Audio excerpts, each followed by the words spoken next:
Two-Spirit is a gender identity unique to Native Americans.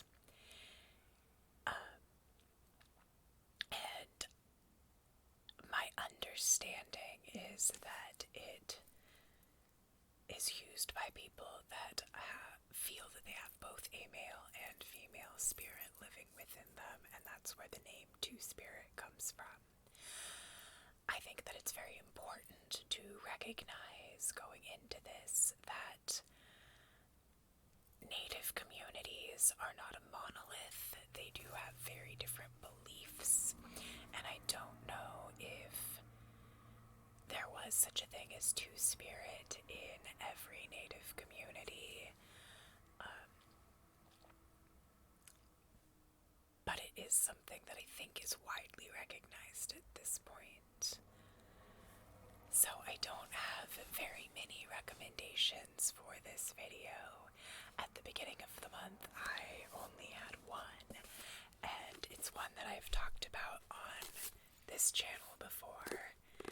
The Dead Go to Seattle by Vivian Faith Prescott. I absolutely love this book. It is basically a series of stories out of a Native community near Ketchikan, and Tova is our central figure in this book. Tova is Two-Spirit and a lesbian, and the stories are being told to John Swanton, who is like a Smithsonian Institute ethnologist. So there's some magical realism elements. There is, it's told non-chronologically. So it does kind of take a little bit of like work to figure out what is happening when and to whom. But I really, really love this book. I think that the writing is beautiful. I think that the stories are interesting. The takes place on Wrangel Island, which is part of the like series of islands off the southwest corner of Alaska. And the tribe represented is the Tlingit, I believe. And it's just a really thought-provoking piece of writing that I'm not gonna lie, I picked up 100% for the title because I live in Washington. But I'm really glad that I picked it up because I ended up really, really loving this book. So, the next book that I have is Johnny Appleseed by Joshua Whitehead. Joshua Whitehead is Two-Spirit, identifies as Two-Spirit and indigiqueer. He is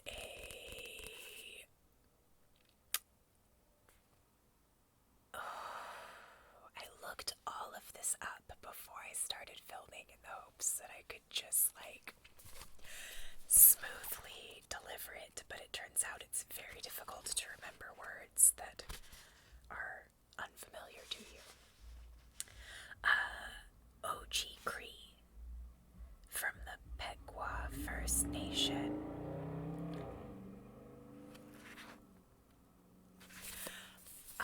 This is a book that honestly I probably wouldn't have picked up if I wasn't doing this video series, because I don't read a lot of contemporary literature. I tend to gravitate towards fantasy or sci-fi. But when I put out the call in my various Discord groups, someone recommended this book, and I am so glad that I picked it up because I actually ended up completely Appleseed is,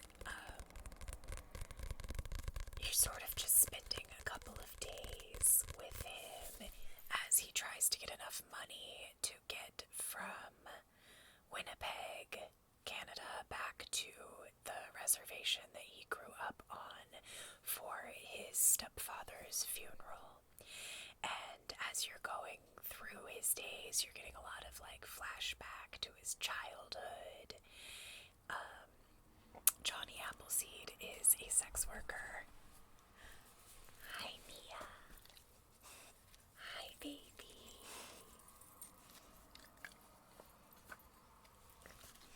Hi. You want to lay down? Good girl.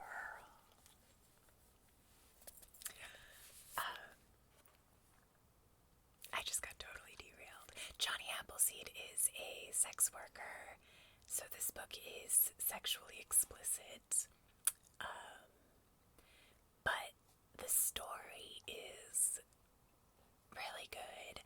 I did a co-read with the audio book and the physical book, and I do highly recommend that method if you like audiobooks. It is read by the author, and this book has a lot of Anishinaabe and Cree words in it. So the audiobook really helps with the pronunciation.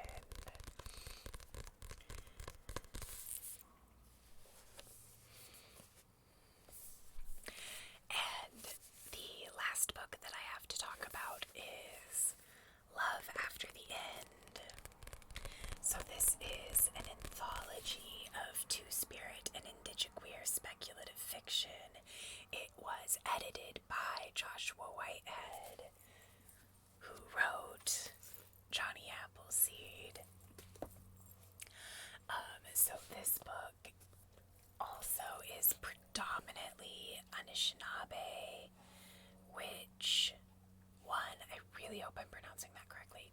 Two, that is not a single tribe. It is like a group of tribes, in the same way that like around where I live we talk about the Coast Salish group of Native Americans, which include like the Puyallup tribe and the Duwamish and, you know, so those are, I'm much more familiar with the Coast Salish tribes because that is where I live. So this was, this is more like East Coast,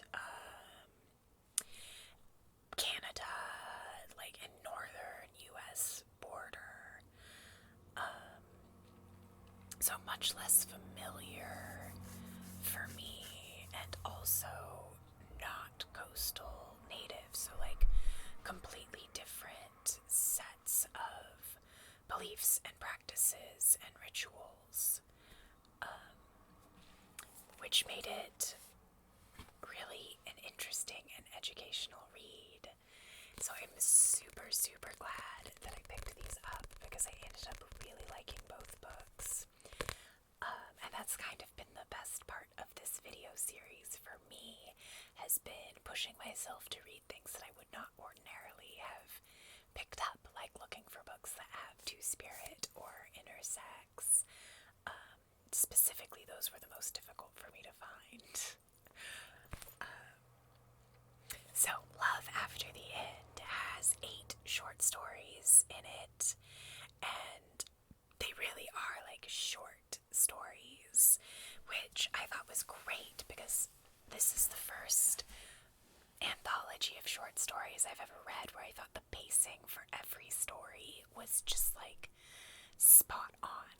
So when I read short stories, it's really important to me that they be stories complete unto themselves. I don't like stories that read as if they are just the first chapter or two of a novel that we're then not going to get. And all of these, the pacing was so good. The stories were really interesting. It is speculative fiction. If you are familiar with Afrofuturism, you're going to see a lot of the same devices used in these stories, and in fact, it is part of a fairly new literary tradition of native futurism.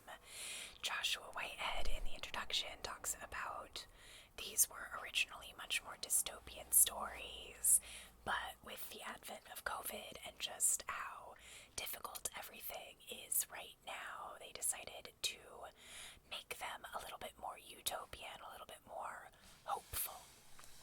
So there are definitely dystopian elements in every one of these stories, but by and large, they do leave you feeling hopeful rather than sad. So my favorite in here was actually the last one, which was called Eloise by David A. Robertson. I love a book or a story that ends on a wait, what? And that one definitely did. It's the sort of story that leaves you questioning, like, what was real and what wasn't, and I love that in a book. So that one was my favorite, but I liked all of them. I gave this 4.5 stars on Storygraph, because I don't think any anthology is ever perfect, but this one comes pretty close. There was just one story in here that was like, just meh. I would have given it 3 stars, but everything else was like an easy 4.5 star read. Of the 8 authors in here, I did find 4 of them with other, like, full-length published works that I personally wanted to read. I think there was a 5th one that his book just didn't sound interesting to me. So the first story in here is Abacus by Nathan Adler, who uses he/him pronouns. I really liked that story. It is the story of an AI rat. And Nathan Adler has a novel out called Wrist, which is now in my Amazon cart. And it is a Wendigo story. And so Wendigos are one of the monsters that, like, fascinate and frighten me the most. And they are unique to Native American storytelling, and I cannot wait to get my hands on that book. The next was The History of the New World by Adam Garnett Jones, who also uses he/him pronouns. And that one, again, loved the story. He has another book out, but his other book just didn't sound particularly interesting to me, and I got the impression that what he is most known for is film. Like, I think he's a director or producer or something. The third is The Ark of the Turtle's Back by Jay Simpson, who uses her pronouns, and who has a book of poetry out that I am very excited to get my hands on. Fourth is How to Survive the Apocalypse for Native Girls by Kai Minosh Pyle, who uses they, them, and I have to admit that one was my least favorite. The content was still really interesting, but the writing style didn't really work well for me. It uses, like, it's like a list, so it's like almost like reading a bullet point numbered list, and it just kind of didn't flow well for me. The next one, Adwanika Chigan, I probably just butchered that, by Gabrielle Castillo Cauldron, who also uses they, them pronouns. And that one is about stories and memory and history, and it was just beautiful. Story for a Bottle by Darcy Little Badger, she, Darcy Little Badger is the person who wrote Alazzo, which has been on my want to read list for well over a year now, and I still really want to read it. Reading this short story really clinched for me that I like Darcy Little Badger's writing style, and it's kind of getting me to bump that story up the list a little bit, despite the fact that I think it is like middle grade or a young adult, which is not something that I would ordinarily gravitate towards, but it's good to push myself and find new things and get out of my comfort zone. Let's see, 1, 2, 3, 4, 5, 6, seventh story was Seed Children by Mary Grace Sato, who uses she, them. All I could find for them was a Patreon. I couldn't find any other published works. And then Nameless by Nazba Tom, who uses they, them. And again, I could not find any other published works for them. And Eloise by David A. Robertson, which I already mentioned was my favorite one in the anthology. As far as I can tell, he uses he, him pronouns. He was the only person that I couldn't find, like, a website, saying how he identified, everybody else identified as Two-Spirit and or some flavor of queer.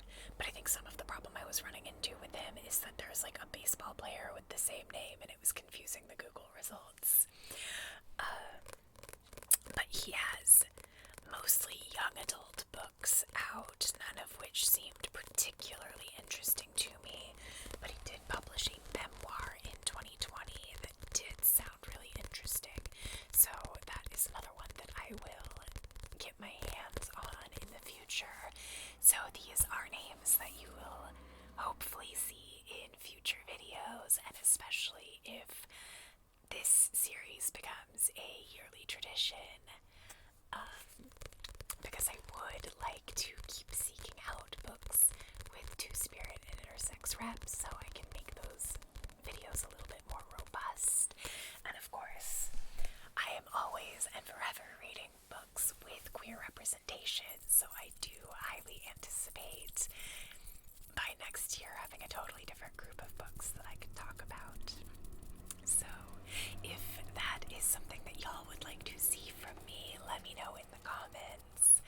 I really enjoyed making these videos, and I hope that y'all have enjoyed watching them. This has been a great experience for me, and I hope y'all found things that you're excited to read. As ever and always, if you have any thoughts on these books, leave them in the comments for me. If you have any books you want to recommend to me, leave them in the comments. If you like this video, please give it a thumbs up and consider subscribing to my channel. Have a good night, y'all. Stay safe out there.